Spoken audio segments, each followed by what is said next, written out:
The next question is from Aliza Fatima. She's studying MBBS from Pakistan. When a corrupt leader is elected, we are also responsible for the sins he commits as a leader. What should be our priorities while electing a leader? In today's circumstances, when we cannot find a loyal and honest leader, what should we do? Should we give our vote or waste our right to elect?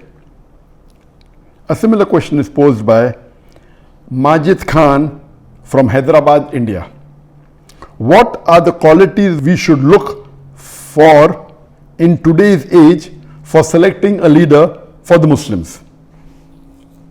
According to me, Dr. Zakir Naik would be my best choice to lead the Muslim Ummah today.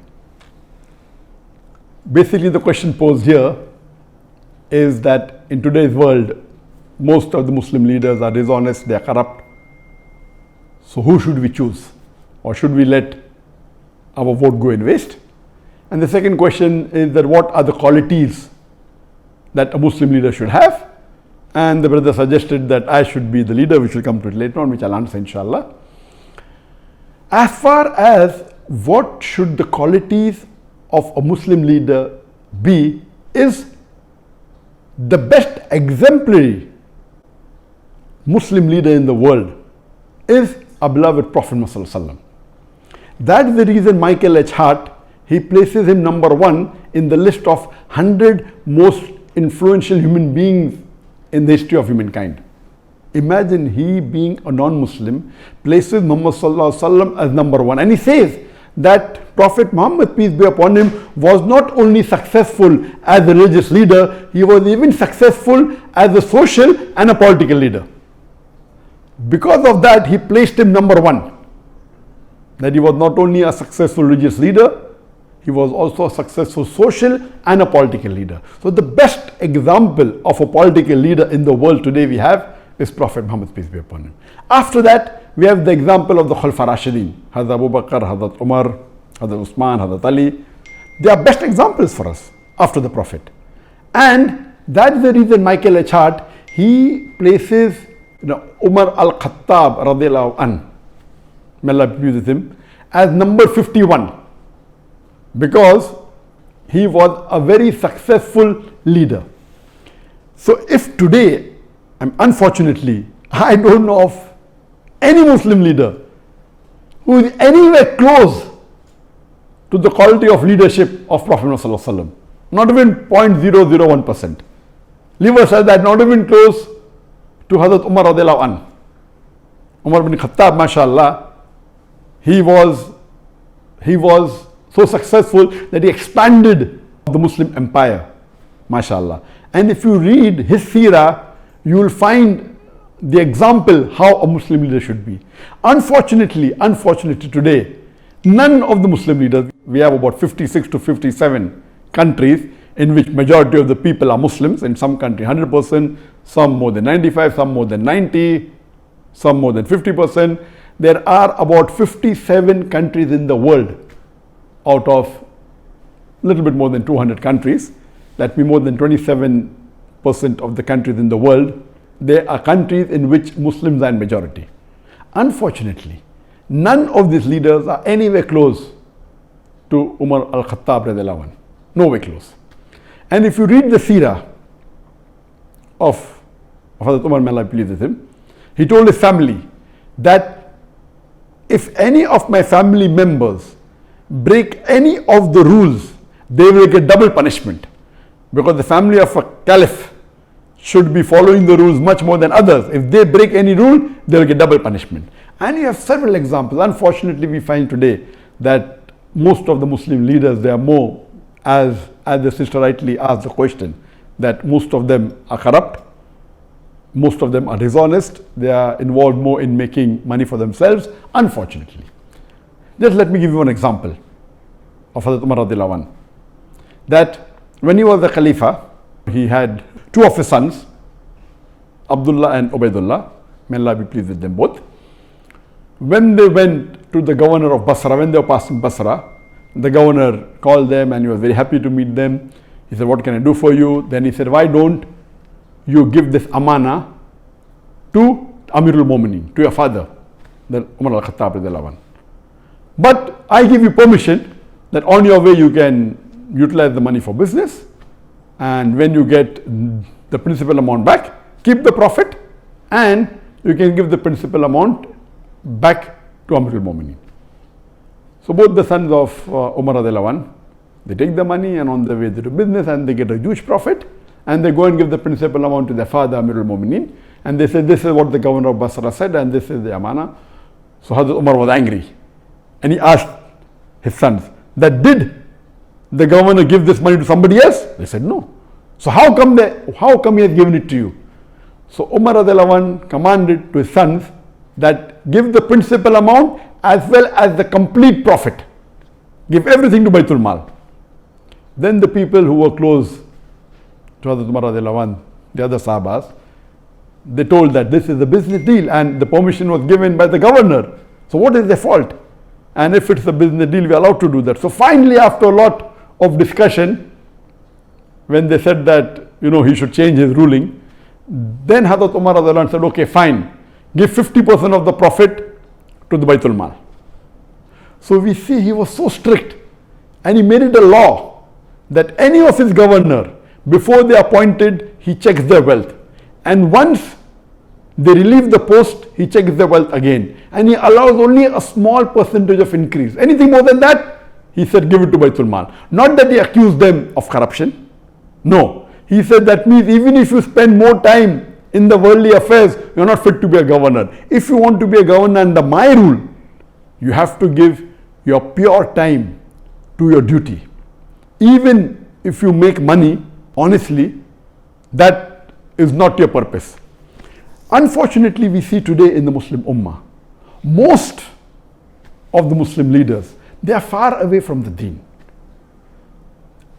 If you just take the basic concept of Salah, I believe more than 50% of the Muslim leaders, they may not be offering 5 times Salah in congregation. There may be a handful, just a small percentage who may be offering 5 times Salah, that also in a congregation. So unfortunately, the state of the Muslim Ummah today, we have gone far away from the Quran and Sunnah. That's the reason we have today, that the situation that the Ummah is in today, because we have gone far away from the Quran and the Sunnah, we have gone far away from the teachings of Allah subhanahu wa ta'ala and the teachings of beloved Prophet Muhammad sallallahu alaihi wasallam. And I do agree with the sister that today, unfortunately, the choice that we have is so limited, and unfortunately most of them would not fit the criteria of how a Muslim leader should be as per the Quran and Sunnah. So what should we do in this situation? What we have to do is that we have to select the best of the worst. And if we analyze, as I mentioned, that almost all the leaders, they don't have the qualities that a true Muslim leader should have, like Hazrat Umar radiallahu anhu, or even a small percentage, not even 2% of the quality of Hazrat Umar radiallahu anhu. So what we have to do, we have to select the best of the worst. And I do agree with the sister that almost all of the Muslim politicians, they are corrupt, whether it be financially, whether it be with Iman, they are, almost all. There may be 1 or 2 or 3 exceptions to the rule. So what should we do in this situation? As I mentioned, we should select the best of the worst. Number 1, according to me, is that select that Muslim leader who is becoming a leader on the Islamic card. That he's proud to be a Muslim, and he says that I'm proud to be a Muslim and I will uphold the Islamic law. Whether he does or not is secondary.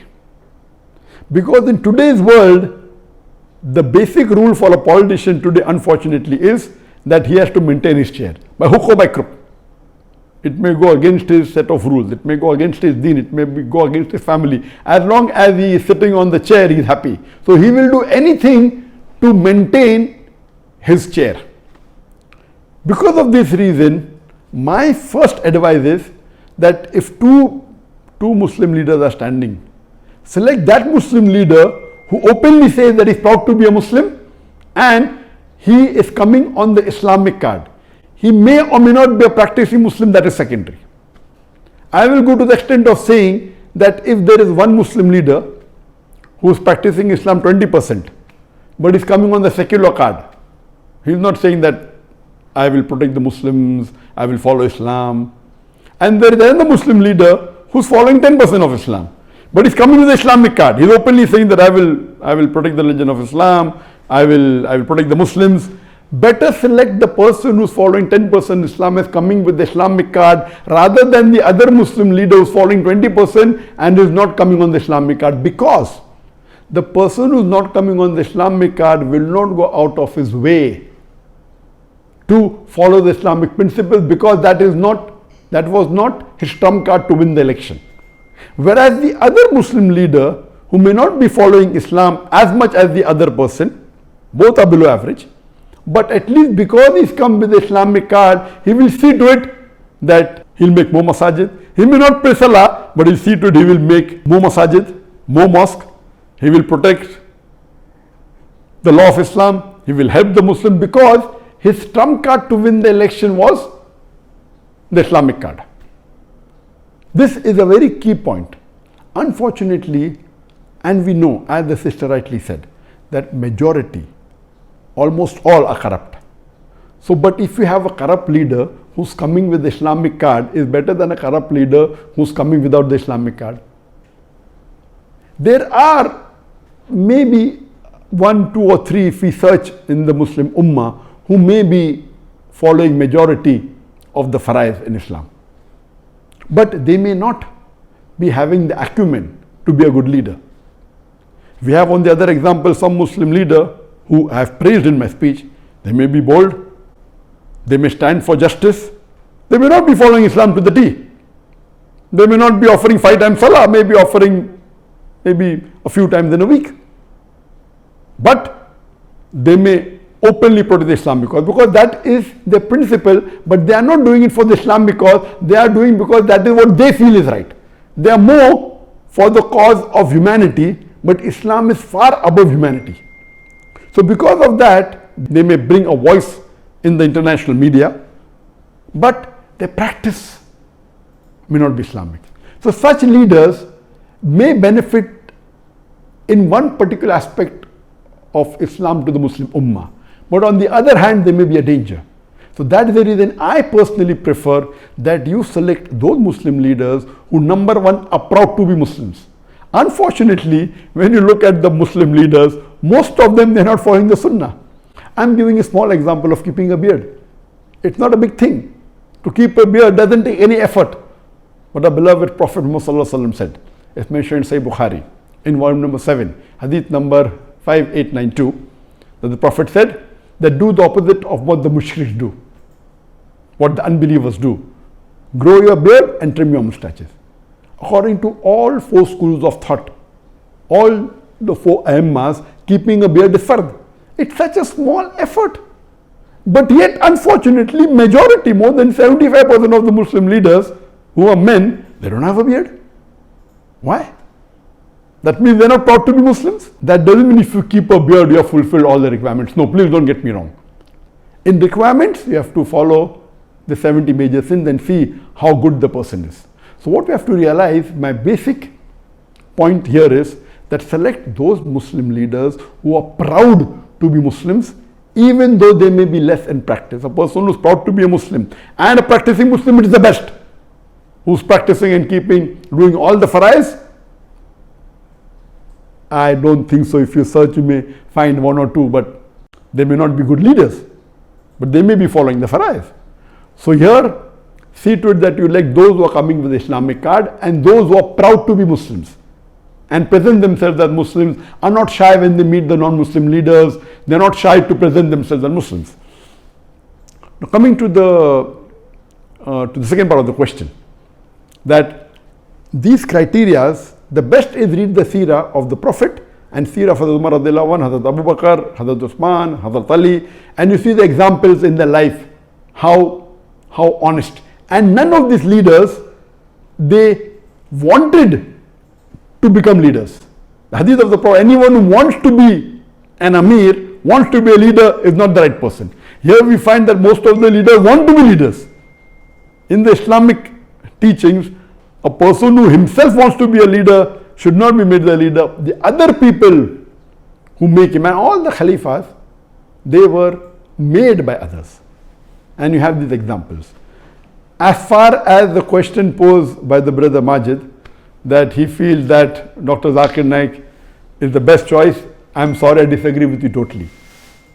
I don't have the qualities to be a leader at all, and I don't consider myself. And what I've seen in my life, in my personal life, I've seen that many religious people, when they enter into politics, almost all of them went away from their deen. I know several scores of Muslims who are very good practicing Muslims, who are offering 5 times Salah, who are very honest, and they give such beautiful lectures. But the moment they entered politics, they got corrupt, they got influenced. Because unfortunately, the Ummah that we have today, they are not like the Sahabas at the time of the Prophet and Khalifa Rashidin. Our Khalifa Rashidin, first they would take decision thinking, what would Allah want me to do? They were more scared of disappointing Allah. Today, our politicians are more interested in how it will benefit them personally. They don't want to disappoint the vote bank. The Khulafa Rashidin, they did not want to disappoint Allah. They would take a decision which would be completely against them, as long as it pleases Allah. As Allah says in the Quran in Surah Nisa chapter 4 verse number 135, that Ya ayyuhalladhina amanu, O you believe, stand out for justice as witness to Allah subhanahu wa ta'ala, even if it be against yourself, against your parents, against your kitokin, against the rich or poor. Allah protects all. There were many times the question was asked to me in India that why don't I enter politics, and I said that, why do you want to become enemy? I have to jokingly tell them. Because in today's world, if you enter politics, there are high chances that you will spoil your akhirah. Very high chances. Because the way the ummah and the society is made, that if you want to live and remain in that seat, you will have to compromise on your principles. And the best example I can give you is of Dr. Israr Ahmad. Dr. Israr Ahmad, you know that mashallah, he was a very great dai, and he gave tafsir of the Quran, he was very knowledgeable, he was popular, and he stood for election and he won the election. After he won the election, member of parliament he was made, and he was given some post, and after a few months he resigned. He said, they're asking me what should be the width of the road. That's not what I'm made for. When I'm giving them Islamic solution, they don't want to listen. He immediately resigned. So a good person who is following the deen, he will either have to give up his deen or give up his position. And whatever Dr. Israr Ahmad did was the best. There may be few people like Dr. Israr Ahmad who may be Islamic and may have got into politics, but I don't know anyone who's a leader. May have come on a lower position, not as the head of state, and may be following the deen. But the way the society is made today, our ummah, you will either have to give up the post that you're in or give up the deen. So first of all, I'm not fit to be in that position. Neither do I want to spoil my akhirah. I'm very happy in being a dai, and I'm very satisfied with Allah subhanahu wa ta'ala, whatever ni'mah He has given me.